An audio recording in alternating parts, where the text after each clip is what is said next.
Bom dia, pessoal do sétimo ano. Hoje a gente recomeça a nossa tomada, tá? Segundo bimestre, que equivale à segunda unidade. A gente vai trabalhar o módulo 2. Lembrando que quem não enviou ainda o trabalho de verificação para nota, envia até o dia 10, que é o máximo aí que o Omar está pedindo a nota para poder fechar, né? Essa primeira unidade e vocês receberem a média de vocês, tá? Espero que todos estejam bem e a gente vai iniciar hoje falando sobre classificação dos seres vivos, tá? Então, quando a gente traz para o nosso dia a dia, classificar tem um sentido de agrupar, não é? Imagina em casa se meu guarda-roupa ele tivesse tudo misturado. Então a gente teria uma dificuldade muito grande de encontrar aquela roupa que a gente quer. Então, da mesma maneira que em casa é necessário a gente organizar nosso guarda-roupa, na biologia, os seres vivos aproveitaram e também resolveram criar critérios de agrupar esses seres em determinados grupos, tá? Então, a gente vai analisar aqui os primeiros ou as primeiras formas que foram feitas de agrupamento e que cientistas se destacaram dentro desse agrupamento. Obviamente, alguns agrupamentos foram feitos bem antes de Cristo, então são agrupamentos que hoje a gente sabe que não realmente condiz com a realidade, mas que foram importantes para que outros questionamentos pudessem surgir e chegar atualmente à ideia concreta do que se tem hoje em dia. Tá? Então vou pedir a vocês aí que vocês peguem o livro 2 de vocês, do módulo 2. A gente vai estar na página 204, tá? Para a gente poder começar agora. Pegou o livro? Então vamos em frente.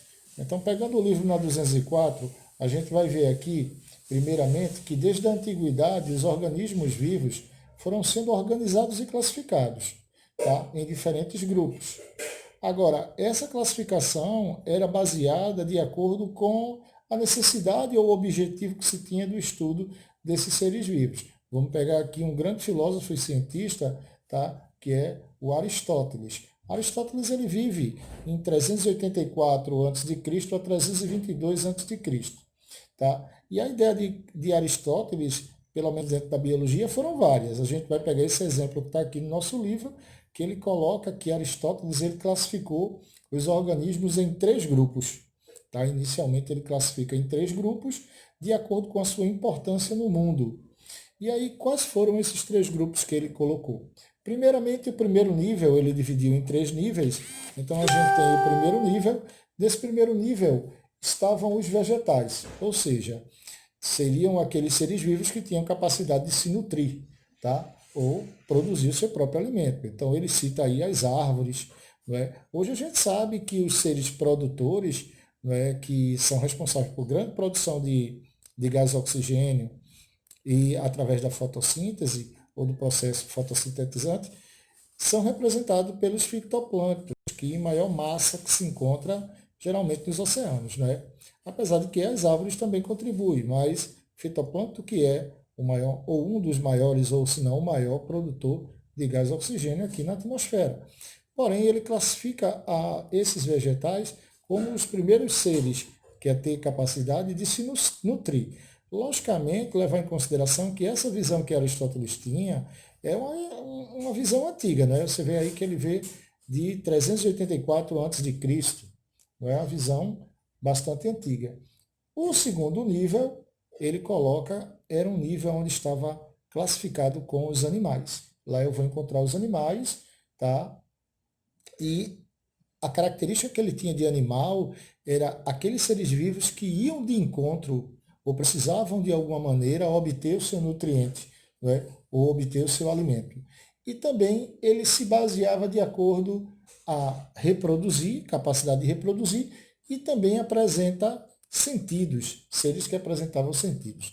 No terceiro nível, ele coloca os seres humanos, tá? Então, além de características descritas para vegetais e animais, os seres humanos entram nesse terceiro nível por ter uma capacidade de raciocínio, de se raciocinar, tá? Ou seja, de sapiência, de pensar. Tá? Apesar de que o ser humano muitas vezes toma decisões que parece que ele não pensa. Tá? Mas segundo Aristóteles, ele divide isso em três níveis. Tá certo? O que é que acontece? Surgem novas ideias. E, consequentemente, no surgimento dessas novas ideias, vem no século XVIII um naturalista sueco que é chamado de Carl von Linné, ou Linneu aqui no Brasil conhecido. Linneu, ele viveu em 1707 a 1778. E o interessante é que Linneu ele cria um sistema de nomenclatura e de classificação taxonômica dos seres vivos universal. Tá? Então ele cria hierarquia. O que é isso, Rogério? Essas hierarquias elas serão representadas por um grau de parentesco entre os seres vivos. Aqui no nosso livro, ele coloca aqui, não é? Que Linneu se dedicou aos estudos dos seres vivos e elaborou uma forma de classificar e nomear os seres vivos, que é utilizada até os dias atuais, onde ele agrupava os organismos em categorias hierárquicas. Então a gente vai ter classe, ordem, gênero, espécie, tá? E dentro dessa espécie eu vou ter diversas variedades de espécies. Então, outro ponto que a gente deve destacar para Linneu até hoje, que a gente utiliza muito quando faz trabalho científico, você nota que todo ser vivo ele tem um nome científico, tá? Você vai ver que todo ser vivo ele tem nome científico. Então, o cão é Canis familiaris. O gato é Felis catus. Então, seja animal, seja vegetal, ou seja um micróbio, não é? Ele vai apresentar um nome científico. O homem, Homo sapiens, ou Homo sapiens sapiens. Então, tudo isso veio a partir da classificação sugerida por Linneu. Rogério, por que ele decidiu classificar dessa maneira?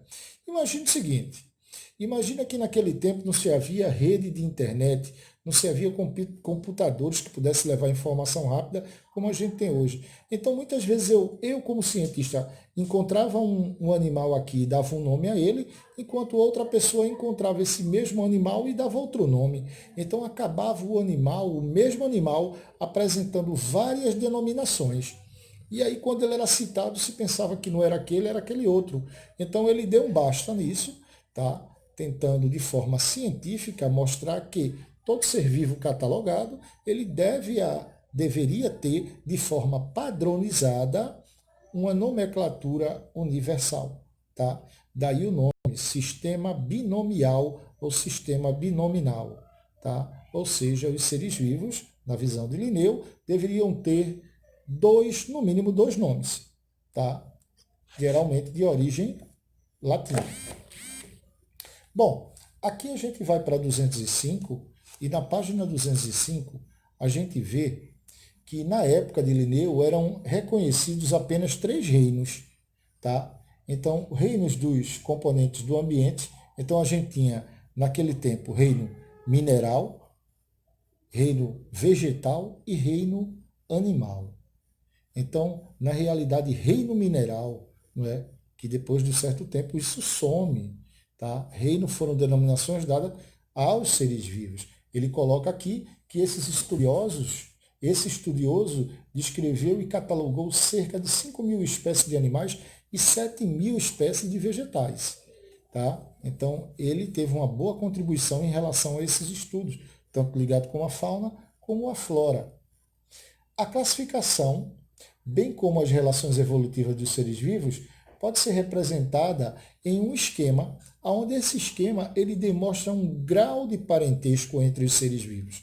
É o que a gente vai chamar de filogenia, ou árvore filogenética. Tá? Essa árvore filogenética ela vai mostrar o grau de ancestralidade, porque na ciência não basta parecer. Tá? Tem que ter o fato de um animal, o fato de uma planta parecer com a outra, não quer dizer que é parente. Somos todos seres vivos, obviamente, e herdamos características também, e somos influenciados por características de outros seres que ali estão nos envolvendo. Não é? Então, o fato de semelhança, a semelhança não é apenas o fator que a gente vai dizer que existe um grau de parentesco. Então, essa árvore, que ele chama aqui árvores filogenéticas, ela serve aqui para dar a posição da espécie ocupada dentro dessa árvore, informando aqui a sua ancestralidade ou grau, tá, de parentesco entre espécies que deixaram de existir. Tá ok? Ou seja, seres que antecederam aquela espécie. Mais abaixo a gente vai ver aqui. À medida que novos estudos são realizados, a classificação dos seres vivos pode ser modificada. Desde a publicação dos estudos do naturalista britânico Charles Darwin, no século XIX, as relações evolutivas entre as espécies passaram a ser consideradas na classificação biológica. Charles Darwin foi um cientista que ele, com a visão evolutiva, ele chegou a mostrar que, de alguma maneira, o meio ambiente influenciava na vida dos seres vivos e que os seres vivos mais adaptados, eles estavam em condições positivas a viver naquele ambiente. A gente chegou até a falar disso em aulas anteriores, tá? A gente falou no final da primeira unidade, tá? Da questão de Darwin, da visão que ele tinha das Ilhas Galápagos, que ele chegou aí a analisar e analisando assim então o tipo do bico dos tentilhões, que era um tipo de pássaro que existiam naquelas ilhas. Então, todos eram, na verdade, tentilhões, mas o que mudava era o bico, de acordo com o alimento que cada ilha proporcionava àquele ser vivo poder residir ali. Então, a partir daí, Darwin, não lá, mas quando volta no seu navio, Beagle, ele começa a ter uma ideia, e naquele tempo não tinha selfie, tá? Não tinha iPhone para bater foto, nem máquina, era desenhado. Então ele desenhava à mão e tudo que ele pensou, depois de 100 anos que ele morre, realmente viram que deveria levar em consideração que Darwin realmente estava correto. Né? O meio ambiente ele influencia na vida dos seres vivos. Então, a partir do pensamento de Darwin no século XIX, a gente tem um pulo para a evolução e o pulo também para entender todas as espécies. Lembrando que Darwin morre sem provar por que as espécies são diferentes ou por que os indivíduos dentro de um grupo, de uma população, são diferentes. Tá? Então ele não conseguiu, porque ele ainda não conhecia os princípios genéticos, mas foi a partir dele que se houve o levantamento, né, de novas pesquisas, vendo esse lado genético que hoje é tão colocado no nosso dia a dia, certo? E fazendo com que pudesse descobrir as suposições ou os indícios que ele não conseguia descobrir naquela época. Tá? Então a gente vê aqui. No nosso livro tem aquele balãozinho famoso que a gente sempre faz em sala de aula. Tá? Isso ele está na página 205.